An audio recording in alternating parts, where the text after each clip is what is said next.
The President will be speaking at 2:30 on the administration's efforts to reduce red tape and federal regulations. Within 10 days of taking office, President Trump issued Executive Order 13771, instructing the Office of Management and Budget to remove 2 government regulations for every new one created. Washington scoffed, but the administration acted. In under a year, we have unleashed the American economy, businesses, and job creation. These efforts and the rest of the President's agenda have fueled economic growth, including all-time highs in the stock market, a 17-year low in unemployment rolls, new highs in manufacturing and consumer confidence, and much more. As the President said yesterday, we're at the final stages of historic tax cuts and reforms that will provide massive relief to middle-class families, lower tax rates on American businesses to make us more competitive, and make our tax code simpler and fairer for the first time in decades. We want to begin lowering the tax bills in Americans' paychecks starting next year, where Americans who face economic headwinds for 8 years will have the wind at their backs as they seek the American dream. And with that, we'll get started because we are on a short time frame, and I will take your questions. Jonathan. Sarah, on the taxes, what is the President's message to those Americans, including some in the middle class, who will face tax increases under this tax bill? Look, our focus since day one has been to aggressively push to make sure as many Americans as possible get a tax break, particularly those in the middle class. That's going to continue to be our focus as we continue in this process, as I've said time and time again. But the message to those that will face an increase, I mean, every analysis shows some people, including middle class Americans, are going to face an increase. And overwhelmingly, the middle class will get a huge tax break, as most Americans will. And that is, again, is our goal, is to make sure that more Americans see more of their hard-earned money. That's what we're pushing for. That's what we're going to keep working with the House and Senate to make sure happens. John? On taxes, you've got 2 no's in the Senate so far. You've got Senator Corker, who's been a no for a while. Senator Rubio came out and told us a short time ago that he's a no unless he can get an expansion of the child tax credit. Is the President willing to be a little more generous in the child tax credit in order to get Senator Rubio's vote? Look, we're really proud of the work that we've done already up until this point with Senator Rubio, already doubling the child tax credit, taking it to $2,000 per child. We're going to continue working with the senator, but we think we've made great strides and, frankly, pretty historic movement in terms of the child tax credit. We're very proud of that work. We're going to keep working with them until we get the job done, which we still expect to happen before the end of the year. Is there more room to move? Right now, we're going to focus on letting some of the Senate move forward in the progression of their conversations. Again, we're extremely excited about the progress that we've already made to double the child tax credit. I think that's something important to note, and something that we've worked very closely with Senator Rubio on, and we think he should be very excited about the progress we've made on that front. Connie? Merry Christmas to you as well. Thank you. What have you learned this past year? What changes would you make in the coming year? What have I learned this past year? I would have to say that we would be here a really long time if I walked through everything I've learned this past year. But some of my favorite things would probably be to take time to appreciate some of the really incredible moments and the special time and opportunity and honor that certainly that I have, but I think that all of us have, that we get to come to the White House every day, serve our country, and we get to call it work. I think that's pretty impressive, pretty amazing, and something that I hope none of us ever lose sight of. Thanks, Connie. Mara. Thank you, Sarah. Does the President think that Roy Moore should concede? In other words, does he believe he lost the election fair and square, or does he think he was the victim of widespread illegitimate voting? I think the President's position is pretty clear in his outreach to Doug Jones directly. He called and they spoke yesterday. They had a great conversation, a very positive conversation.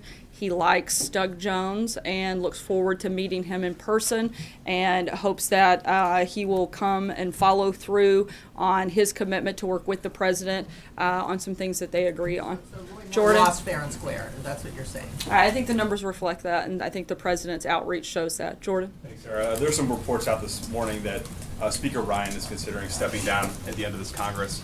Has the President spoken to Speaker Ryan about those reports, and does he want to see Speaker Ryan continue in that role? The President did speak to the Speaker not too long ago, and made sure that the Speaker knew very clearly and in no uncertain terms that if that news was true, he was very unhappy with it. The Speaker assured the President that those were not accurate reports and that they looked forward to working together for a long time to come. Blake? So did this catch the President by surprise, the Ryan report that was out today? It sounds like it may have caught Speaker Ryan by surprise because I don't think it was very accurate reporting. And so it sounds like they're both committed to and looking forward to spending a lot more time together over the next, hopefully 7-8 years. Let me ask you about Marco Rubio as well. We have heard folks who might be no votes, potentially undecided votes, but Marco Rubio's potential no vote is one that we know he had concerns, but him voting no is seemingly here suddenly out of left field. Has that caught the White House by surprise at all, or have you braced for the possibility that you might not have Marco Rubio in your corner? I'm not sure if the President's spoken with him specifically today. Again, we're proud of the work that we've done with Senator Rubio, and we look forward to making sure that the progress that we made to double the child care tax credit, that's kind of a mouthful, goes into full effect when this piece of legislation is signed. April? Sarah, two things. Should Roy Moore just give his concession speech now versus holding it out?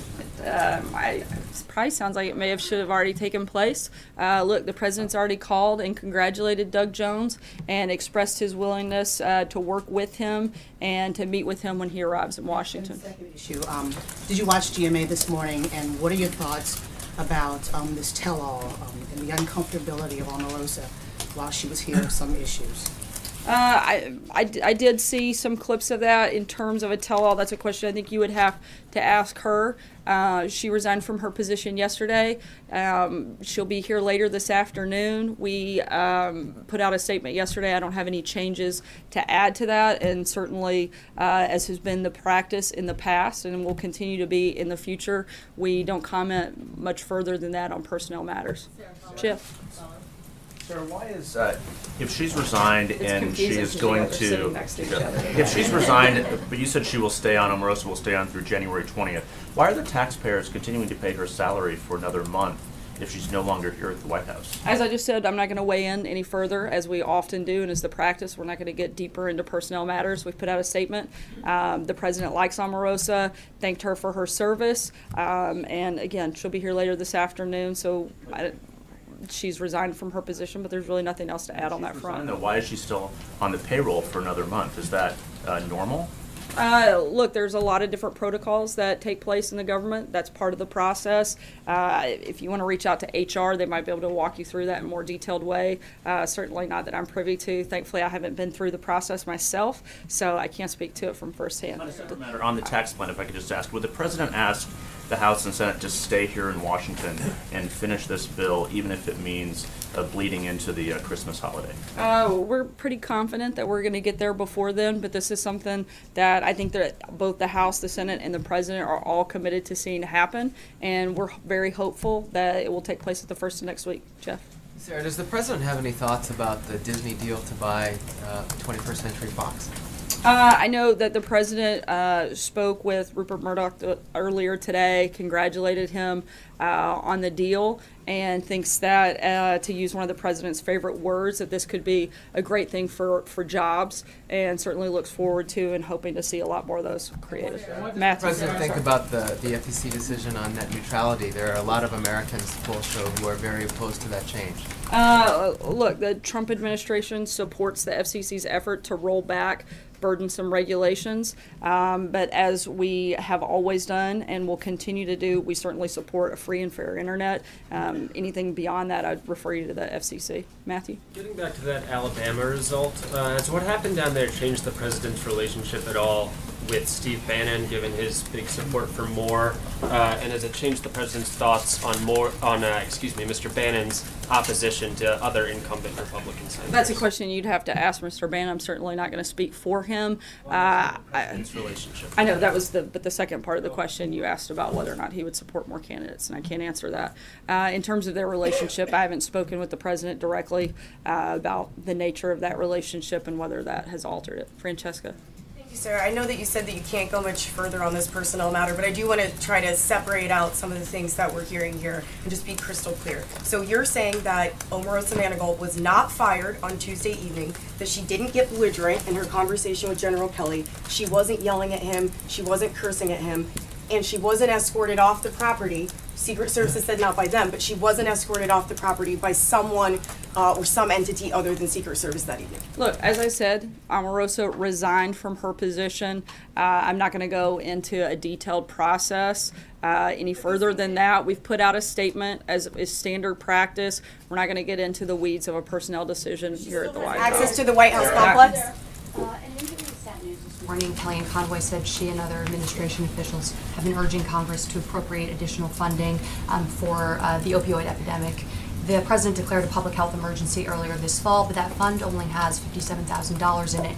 Economists have predicted that it'll cost upwards of $190 billion over a decade to treat the crisis. Can you tell us how much money that the White House will be urging Congress to appropriate? And what do you have to say to critics who believe that the president hasn't dedicated enough resources to combating the epidemic this year? Look, one of the reasons that the president has put one of his top people here at the White House, Kellyanne Conway, on this is because he sees this as a priority. He sees it as a major concern, not just for the White House, but certainly for America. There's a number of stories, as you just said. The amount of money that it will take to combat this crisis is huge. We're going to continue looking at the best ways to do that. We're working an interagency process to see what that number looks like. That hasn't been finalized, but we're going to continue looking at every way possible.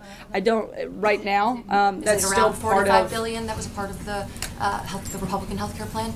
Look, that's, I think, a start, but to fully address this, we want to make sure that we get it right and make sure that we really address this head on. And that's why the president has made it such a focus and put Kellyanne and others here at the White House to really make an emphasis and make that a priority. Is that something that you guys will get done, that appropriation, by the end of this year? Can the president promise that? I'm not aware that we can promise that a full funding for that would take place by the end of this year. This wasn't a problem that happened overnight. We're not going to be able to fix it overnight. But what we want to do is make sure that we address it and that we make it a priority for the administration. And we're going to continue doing that until we beat it. The president's spoken about this several times and making sure that we address it from all fronts and all sides. Kristen. Thank you. With Omarosa leaving, how many senior staffers here at the White House are African American? Look, we have a really diverse team across the board at the White House. We always want to continue to grow the diversity here. We're going to continue to do that and continue to work hard. I don't have a number directly in front of me, specifically not African American, but I can say, again, we have a very diverse team at the White House, certainly a very diverse team in the press office, and something that we strive for every day is to add and grow to be more diverse and more representative of the country at large, and we're going to continue to do that. She was really tasked with reaching out to the African American community. Who have you identified who is going to take that role, and how critical is it to this president, to this administration, to make sure that that role is in fact filled? Yeah, I think there are a number of people that will be part of that process and have been part of that process that will continue to be. This wasn't something that was a singular effort by any one individual. You have a member on the cabinet, Ben Carson, I know has been engaged and talked with the president on this issue, but it's not just within the White House. The president met with Senator Tim Scott. I know he wants to continue those conversations as well to look at the best ways to do that and to do outreach to that community. And just to follow up on one of April's questions, what Omarosa said today was, I've seen things that have made me uncomfortable, that have upset me, that have affected me deeply and emotionally, that has affected my community and my people. Were her concerns ever addressed or dealt with? The comments that she made, that was the first time I'd heard those. Whether she raised them with other individuals, I'm not aware. I know she regularly brought up specific issues where they were talked about in meetings, and we addressed them at the time. Any of the issues where any of her concerns were? I don't. That's a question that you would have to ask her, and I'm certainly not going to speak on her behalf in that regard. But I do know that it's something that we take seriously and something that we want to see improve, I think, across all fronts. So, right here, Margaret. Sarah, today is the 5th anniversary of the Sandy Hook massacre, in which so many children were killed. that, of course, as a tragedy, was eclipsed by what happened in Las Vegas, which is now the most tragic and mass shooting on U.S. soil. Since that time, what has President Trump done to try to protect the American people against a similar type of massacre? Does he think anything's been done? What is the administration trying to do? Is there anything at the executive level that he thinks needs to be undertaken?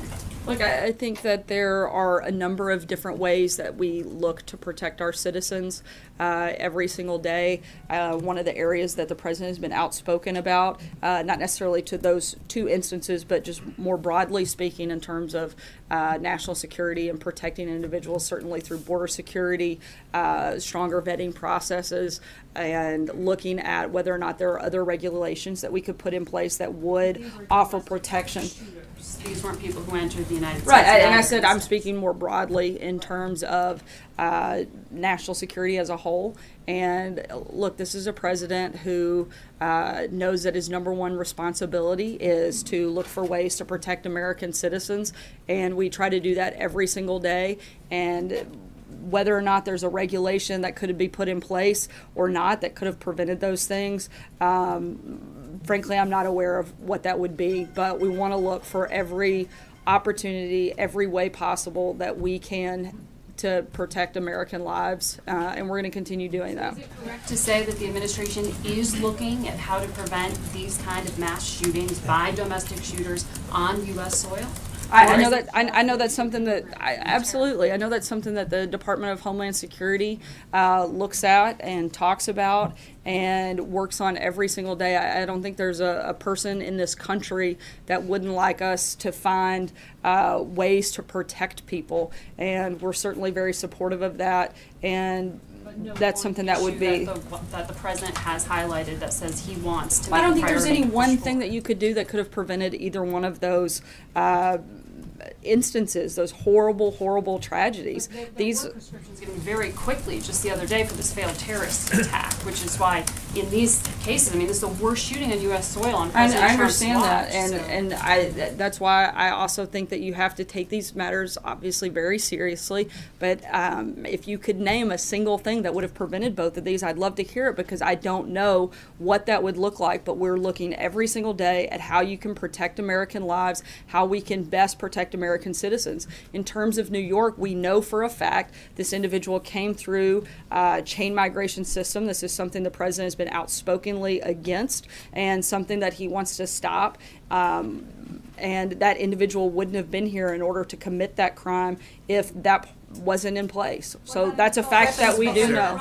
So weapons ban, any kind of regulation, any kind of mental health concerns, the president has specifically mentioned that as a possibility, as a fact. I know that they're looking at some of the mental health issues. It's something the president has raised before, but in terms of a specific policy that we're moving forward with that would have prevented that, I'm not aware of what that would be yet. Trey? Thanks, Sarah. Has the president expressed any concerns regarding the FCC's decision today to roll back these Obama-era regulations on net neutrality? And then moving forward, are there any assurances that the White House can offer to the American people who are concerned that the decision and vote today will lead to a less free internet? As I said a few minutes ago, the administration supports the FCC's efforts, and at the same time, the White House certainly has and always will support a free and fair internet. We'll take one last question for the day. Brian. I'm going to ask a question about taxes. The Federal Reserve yesterday said that the tax bill would provide a modest lift to the economy. That's in stark contrast to words that the president has used, like rocket fuel to the economy. What is the data that the president is basing his rosier picture of the impact on the economy of the tax bill versus the experts at the Federal Reserve?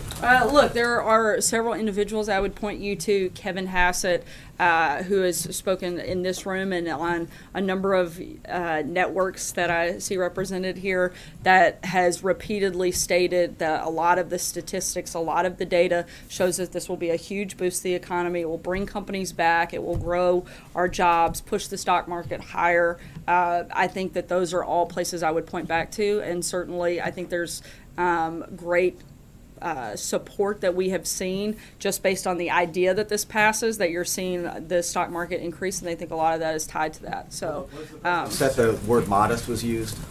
I haven't asked him about that. I think upset's maybe not the right word. He might think that the other opinions that have been offered are a little more accurate. So the Treasury analysis used the president, two things just a on second, it. Because I know that the call time is here momentarily, and the president will be speaking here in a few minutes. Just want to say thanks. Have a good week. And April, I'm looking forward to having some pie with you here momentarily. Thanks, guys.